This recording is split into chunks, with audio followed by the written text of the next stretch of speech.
in my bed and it's about 2:30, almost 3 in the morning. And I just hear the Lord telling me, get up in the morning and watch the sunrise. So the sunrise is at 7:26 a.m.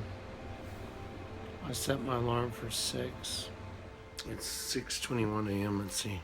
There's a clock behind me now. I got up at 6:01. I came in the kitchen and the Lord told me to get up this morning and spend time with Him. So He told me to get up before the sunrise and to come meet with Him outside, on top of the container. So I'm making coffee right now. I got the coffee and I'm ready to go. Sunrise is at 7:27 today. I just asked Siri, what time is sunrise? It's fascinating because the first thing I heard this morning was, my soul waiteth for the Lord more than the watchman waiteth for the sun, for the sunrise. And it's true, I've been waiting for the Lord for over a decade, knowing that He's coming. And I know my time has come. I know the time of my being a watchman has come to an end. I know it's coming very soon.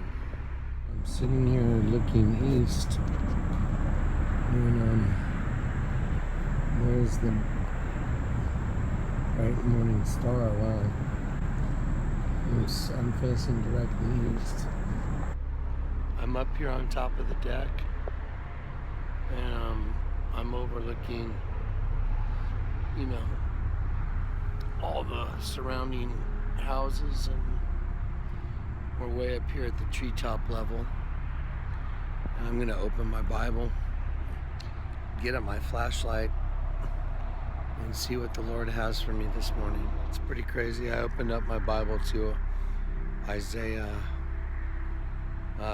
14, and it's, how hast thou fallen, O son of the morning. That's pretty crazy.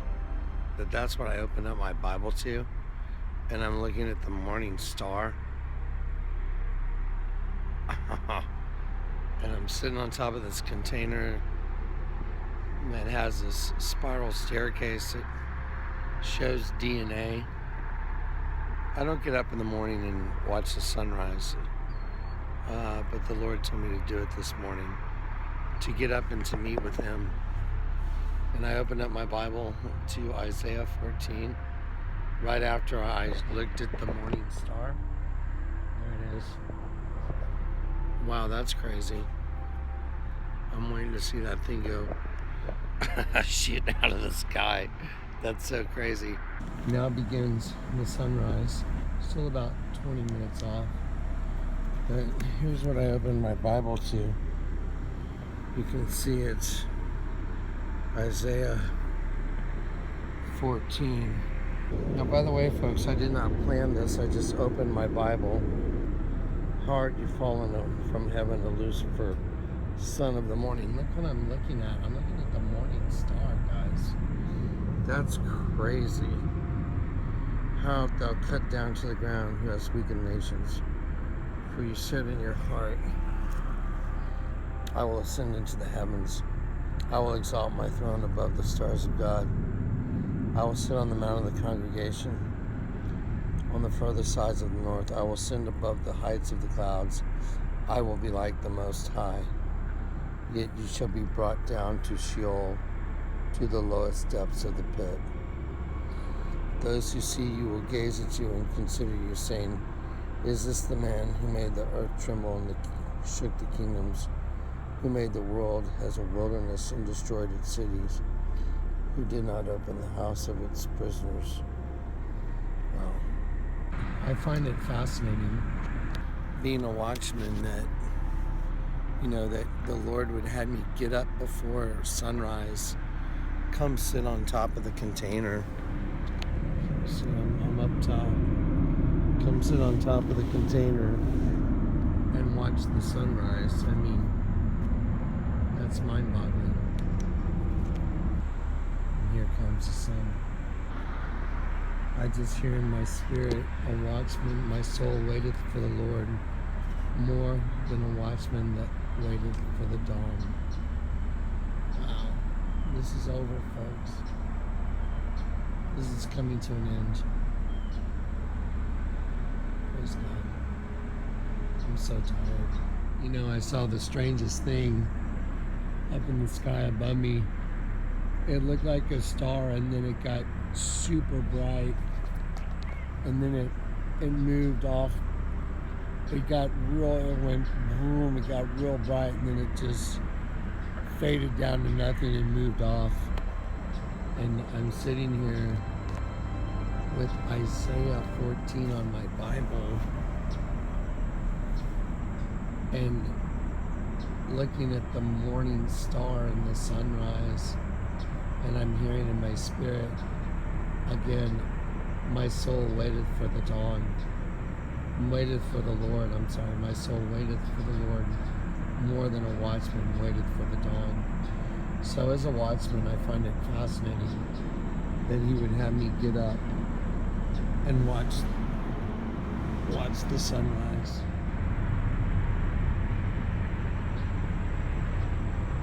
You can see that the morning star is now fading out and the sunrise is coming. There it is.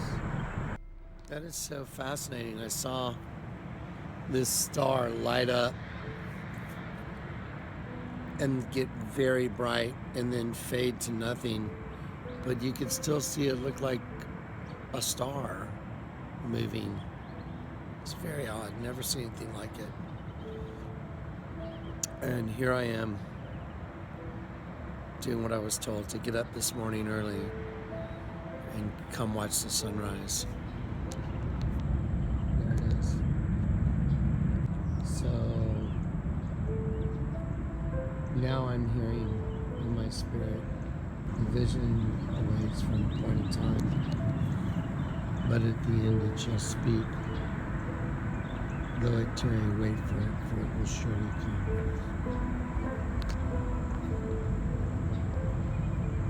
Wow. Back in the old days when a watchman had to be posted up on the wall, they kept an eye for the enemy. And it was a long, lonely job to be up there waiting all night.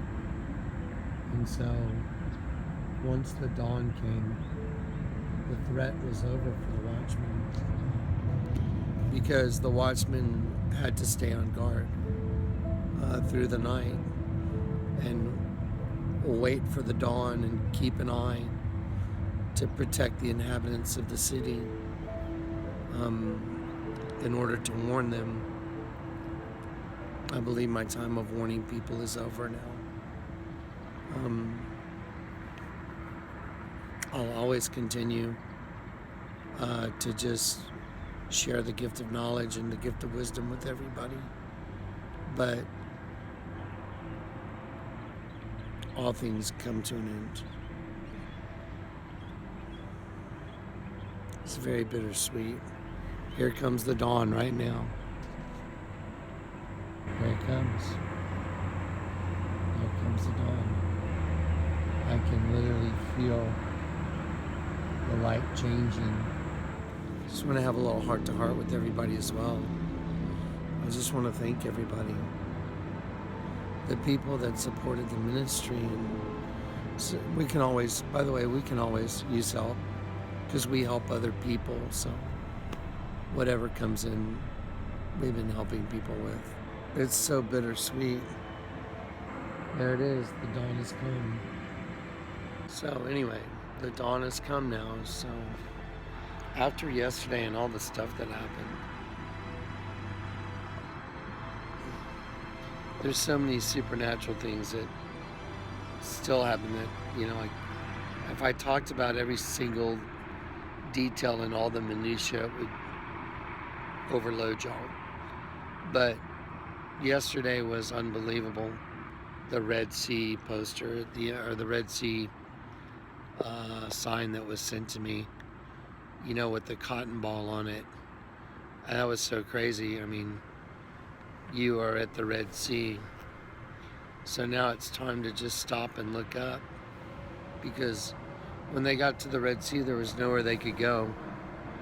And the Lord told Moses, stop and look up, and you'll see the Lord fight for you this day. And the Egyptians that you have seen, you will see no more. We're about ready to see the end of all this, folks. So anyway, it's very bittersweet, isn't it? So the sun is risen, and it's sunrise now. And I heard the Lord tell me, now open your Bible again. And I opened it to Ezekiel chapter 8. As I started reading, I was like, oh my gosh, and there stood before them 70 men of the elders of the house of Israel. I'm going to read this in a minute. This looks like it's the judgment of the wicked. Yep. The wicked are slain. So for my morning time with the Lord, I came up here and I saw the morning star, and he had me open my Bible in the dark, and it was Isaiah 14. Then he told me to open it again, and it was Ezekiel 8. So 8 and 9. Oh my gosh. And let me show you what's at the top of the page. So as I'm reading Ezekiel 8 and 9, it's about sudden destruction and death. And have no, to those said in my hearing, go after him through the city and kill. Do not let your eyes spare, nor have any pity. Utterly slay old and young men, maidens and little children and women, but do not come near anyone on whom is the mark. Oh my God. And begin at my sanctuary.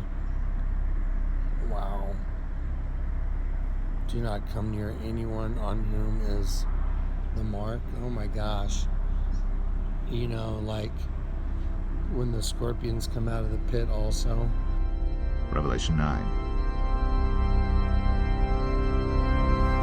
And the fifth angel blew his trumpet, and I saw a star fallen from heaven to earth, and he was given the key to the shaft of the bottomless pit. He opened the shaft of the bottomless pit, and from the shaft rose smoke, like the smoke of a great furnace, and the sun and the air were darkened with the smoke from the shaft. Then from the smoke came locusts on the earth, and they were given power like the power of scorpions of the earth. They were told not to harm the grass of the earth or any green plant or any tree, but only those people who do not have the seal of God on their foreheads. They were allowed to torment them for 5 months, but not to kill them. And their torment was like the torment of a scorpion when it stings someone. And in those days people will seek death, and will not find it. They will long to die, but death will flee from them. In appearance the locusts were like horses prepared for battle. On their heads were what looked like crowns of gold.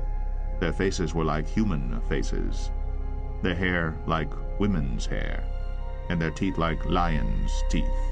They had breastplates like breastplates of iron, and the noise of their wings was like the noise of many chariots with horses rushing into battle. They have tails and stings like scorpions, and their power to hurt people for 5 months is in their tails.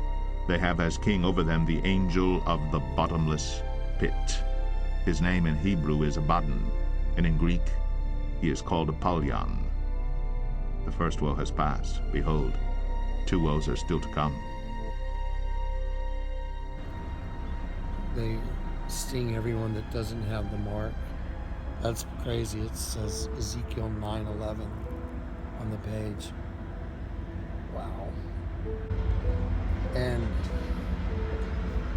I set my Bible down and it opened up.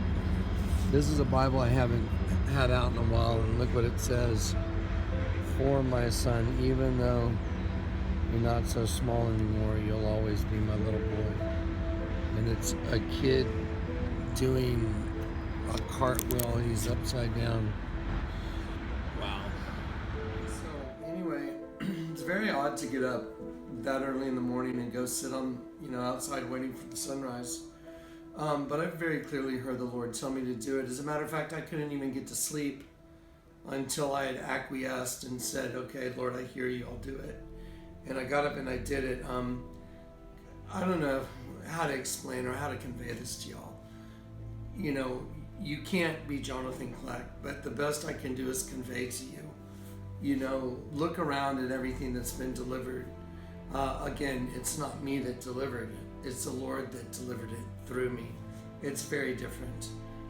It wasn't my idea to see the Vatican as a giant snake. It was the Lord. It wasn't my idea to see all these things, these altars, the dead sheep and all that stuff. So now my job was to rat out the enemy, and obviously that's been done. So to go out there this morning in the dark, and the Lord told me to take a Bible. I took a Bible I haven't had out in quite a while, and to take that Bible up there and to start by looking east and seeing the morning star, and then to have the Lord say, now open your Bible in the dark. And I open the Bible and it's on Isaiah 14. How hast thou fallen, O son of the morning? While you're looking at the morning star, that's insane. And then to look up and see, like this, it was more than a shooting star. It was just so bizarre. I've seen shooting stars, they usually accelerate. This went like this and it got real bright and then it tapered off and slowed down. It was the strangest thing. It was crazy. And to see all those things and to hear the scriptures, to be doing the container, to have finished the container, to be named Yahweh is good, the messenger that rings the bell, sounds the alarm, to be a watchman, to see the dawn rise. Guys, the end has come. That's all there is to it. It's come in your spirit. If you know what's up, the end has come. Tomorrow I'd probably like to also do a little revisit to the U2 song that came out. It's mind-blowing. I finally got to some very bottom pieces that I didn't see before. He knows exactly what's up. Time's coming. And I'd like for y'all to watch a video on what Bono's take on who Jesus is. I hate it when people throw other people under the bus without doing their homework. So anyway, it looks like the end has come. Y'all should be ready any moment, every moment, all the time from now on. That's it. So peace and grace, and God bless you guys, and thank you for letting me minister to you.